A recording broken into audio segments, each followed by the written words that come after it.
Once upon a time, the world was a big dysfunctional family. It was run by the great and powerful parents. And the people were helpless and hopeless, naughty children. If any of the more rowdier children questioned the authority of the parents, they were scolded.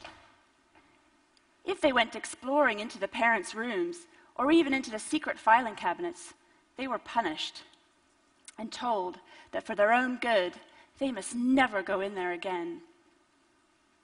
Then one day, a man came to town with boxes and boxes of secret documents stolen from the parents' rooms. "Look what they've been hiding from you," he said. The children looked and were amazed. There were maps and minutes from meetings where the parents were slagging each other off. They behaved just like the children. And they made mistakes too, just like the children. The only difference was their mistakes were in the secret filing cabinets. Well, there was a girl in the town, and she didn't think they should be in the secret filing cabinets. Or if they were, there ought to be a law to allow the children access. And so she set about to make it so. Well, I'm the girl in that story, and the secret documents that I was interested in were located in this building, the British Parliament. And the data that I wanted to get my hands on were the expense receipts of members of Parliament. I thought this was a basic question to ask in a democracy. It wasn't like I was asking for the code to a nuclear bunker or anything like that. But the amount of resistance I got from this Freedom of Information request, you would have thought I'd asked something like this. So I fought for about 5 years doing this, and it was one of many hundreds of requests that I made. I didn't set out, honestly, to revolutionize the British Parliament. That was not my intention. I was just making these requests as part of research for my first book. But it ended up in this very long, protracted legal battle, and there I was, after 5 years, fighting against Parliament, in front of 3 of Britain's most eminent High Court judges, waiting for their ruling about whether or not Parliament had to release this data. And I've got to tell you, I wasn't that hopeful, because I'd seen the establishment, I thought, it always sticks together, I am out of luck. Well, guess what? I won! Hooray! Well, that's not exactly the story, because the problem was that Parliament delayed and delayed releasing that data. And then they tried to retrospectively change the law so that it would no longer apply to them. The transparency law they'd passed earlier that applied to everybody else, they tried to keep it so it didn't apply to them. What they hadn't counted on was digitization, because that meant that all those paper receipts had been scanned in electronically, and it was very easy for somebody to just copy that entire database, put it on a disk, and then just saunter outside of Parliament, which they did. And then they shopped that disk to the highest bidder, which was the Daily Telegraph. And then you all remember there was weeks and weeks of revelations, everything from porn movies and bath plugs and new kitchens and mortgages that had never been paid off. The end result was 6 ministers resigned. The first Speaker of the House in 300 years was forced to resign. A new government was elected on a mandate of transparency. 120 MPs stepped down at that election. And so far, 4 MPs and 2 Lords have done jail time for fraud. So, thank you. Well, I tell you that story because it wasn't unique to Britain. It was an example of a culture clash that's happening all over the world between bewigged and bestockinged officials who think that they can rule over us without very much prying from the public, and then suddenly confronted with a public who is no longer content with that arrangement. And not only not content with it, now more often armed with official data itself. So we're moving to this democratization of information. And I've been in this field for quite a while. Slightly embarrassing admission, even when I was a kid, I used to have these little spy books, and I would see what everybody was doing in my neighborhood and log it down. I think that was a pretty good indication about my future career as an investigative journalist. And what I've seen from being in this access to information field for so long is that it used to be quite a niche interest, and it's gone mainstream. Everybody, increasingly around the world, wants to know about what people in power are doing. They want a say in decisions that are made in their name and with their money. It's this democratization of information that I think is an information enlightenment. And it has many of the same principles of the first enlightenment. It's about searching for the truth, not because somebody says it's true, because I say so. No, it's about trying to find the truth based on what you can see and what can be tested. That, in the first enlightenment, led to questions about the right of kings, the divine right of kings to rule over people, or that women should be subordinate to men, or that the church was the official word of God. Obviously, the church weren't very happy about this, and they tried to suppress it. But what they hadn't counted on was technology. And then they had the printing press, which suddenly enabled these ideas to spread cheaply, far and fast. And people would come together in coffee houses, discuss the ideas, plot revolution. In our day, we have digitization. That strips all the physical mass out of information. So now it's almost zero cost to copy and share information. Our printing press is the internet. Our coffee houses are social networks.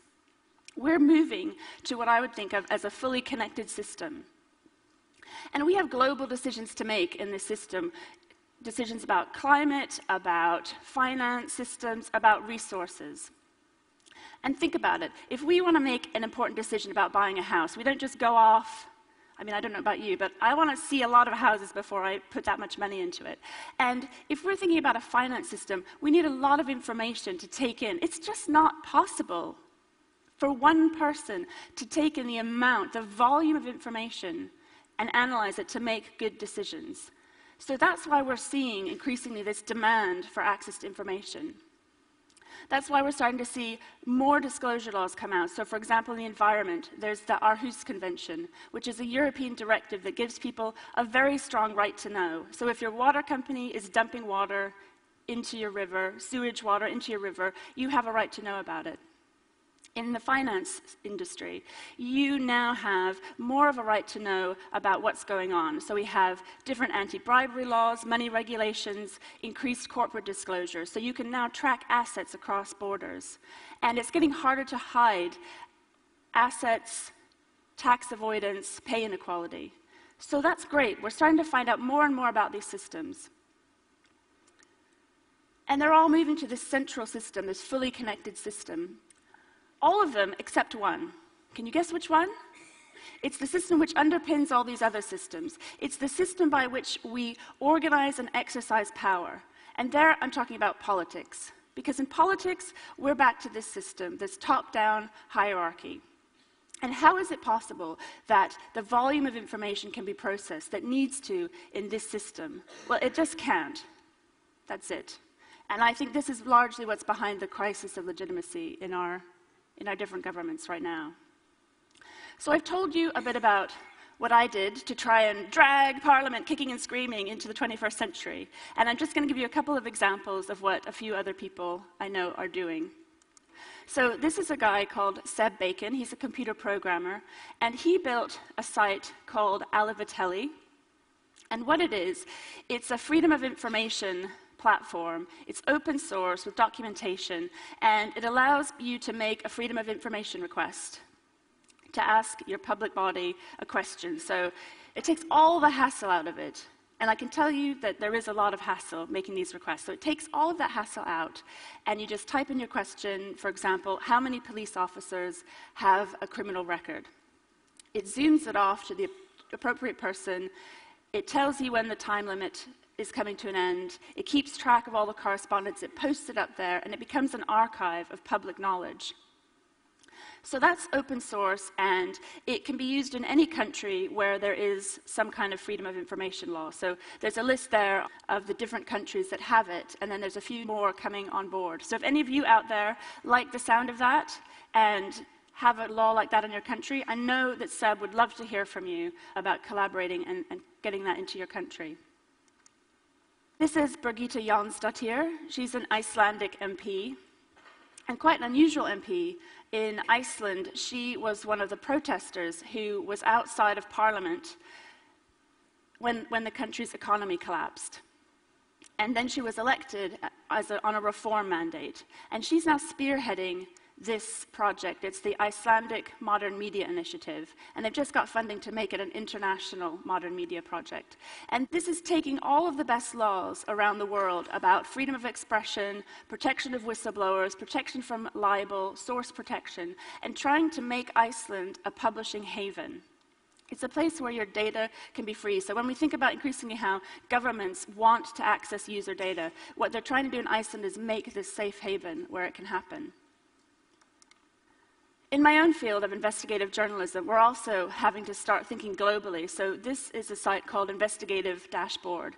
And if you're trying to track a dictator's asset, for example, Hosni Mubarak, he's just funneling out cash from his country when he knows he's in trouble.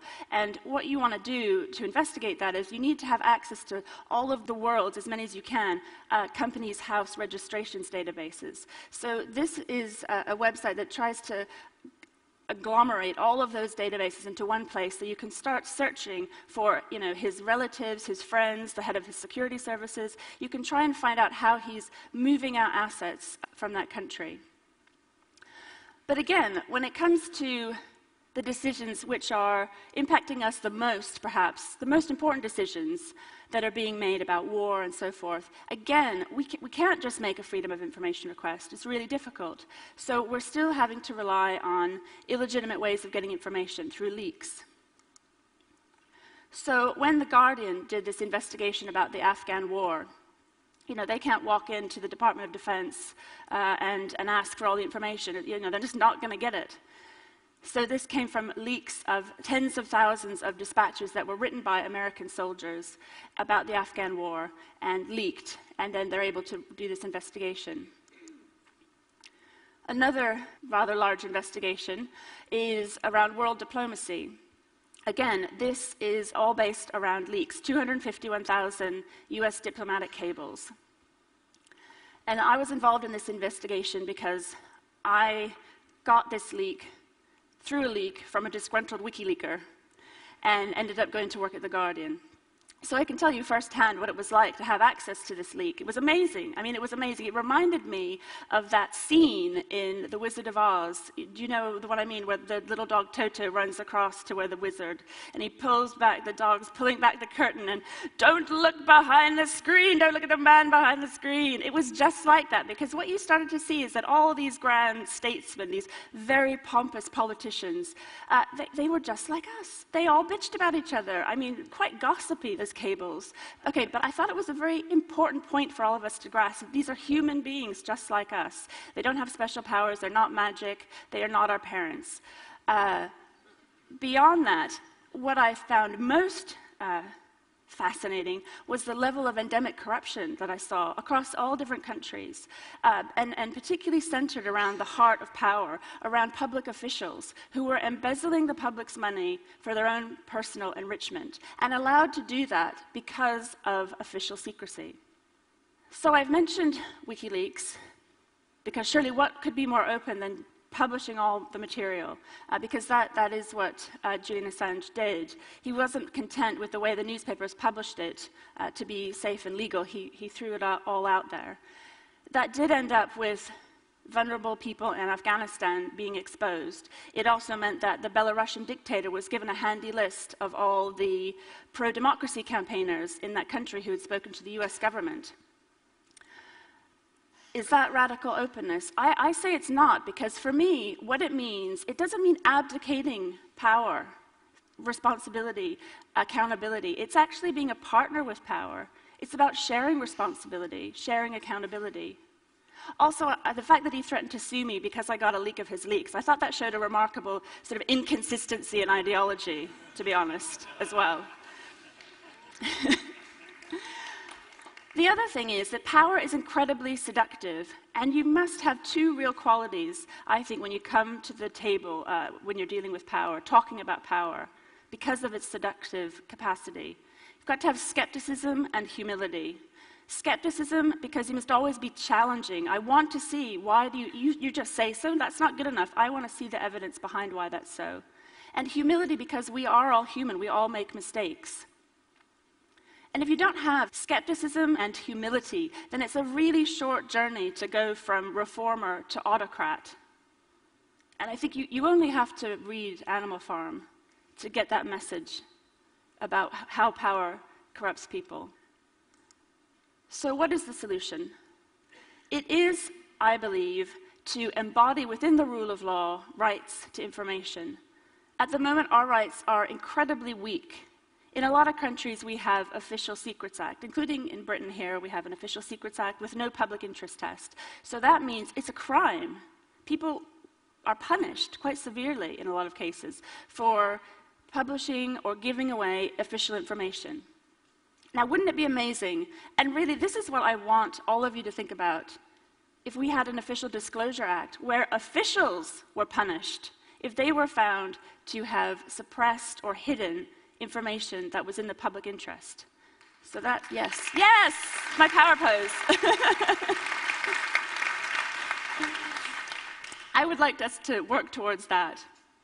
So it's not all bad news. I mean, there definitely is progress on the line. But I think what we find is that the closer that we get right into the heart of power, the more opaque, closed it becomes. So it was only just the other week that I heard London's Metropolitan Police Commissioner talking about why the police need access to all of our communications, spying on us without any judicial oversight. And he said it was a matter of life and death. He actually said that it was a matter of life and death. There was no evidence. He presented no evidence of that. It was just because I say so. You have to trust me. Take it on faith. Well, I'm sorry, people, but we are back to the pre-Enlightenment church. And we need to fight against that. So he was talking about the law in Britain, which is the Communications Data Bill, an absolutely outrageous piece of legislation. In America, you have the Cyber Intelligence Sharing and Protection Act. You've got drones now being considered for domestic surveillance. You have the National Security Agency building the world's giantest spy center. It's just this it's 5 times bigger than the US Capitol, in which they're going to intercept and analyze communications traffic and personal data to try and figure out who's the troublemaker in society. Well, to go back to our original story, the parents have panicked. They've locked all the doors. They've kitted out the house with CCTV cameras. They're watching all of us. They've dug a basement and they've built a spy center to try and run algorithms and figure out which ones of us are troublesome. And if any of us complain about that, we're arrested for terrorism. Well, is that a fairy tale or a living nightmare? Some fairy tales have happy endings, some don't. I think we've all read the Grimm's fairy tales, which are indeed very grim. But the world isn't a fairy tale, and it could be more brutal than we want to acknowledge. Equally, it could be better than we've been led to believe. But either way, we have to start seeing it exactly as it is, with all of its problems. Because it's only by seeing it with all of its problems that we'll be able to fix them and live in a world in which we can all be happily ever after. Thank you very much. Thank you.